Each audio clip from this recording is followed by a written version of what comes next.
Nacha-challenge ka ba sa buhay mo ngayon sa dami mong mga problema? It's time for us to think, reflect, and apply. Tatandaan po natin, challenges are what make life interesting.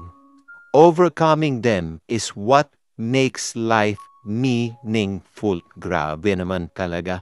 Boring talaga ang buhay pag walang mga pagsubok.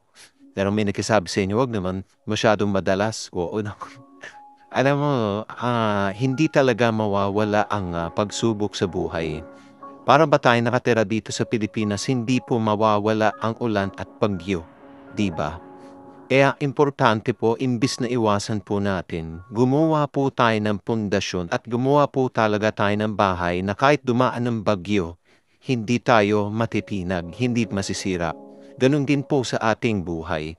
Hindi natin maiiwasan ang problema at mga pagsubok sa buhay.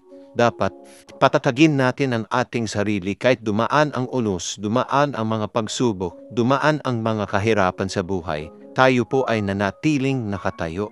Kaya nga gusto kong hamunin kayo na huwag kayong ika nga susuko.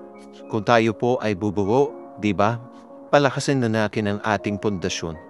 Patibayin na natin ang ating kalooban. Ika nga, palakasin na rin natin ang ating pananalig po sa Diyos. Dahil ako naniniwala ako, wala pong problema na hindi kayang lutasin dahil pinigyan po tayo ng kakayanan at kapangyarihan upang harapin ang lahat ng pagsubok sa ating buhay. Something to think about.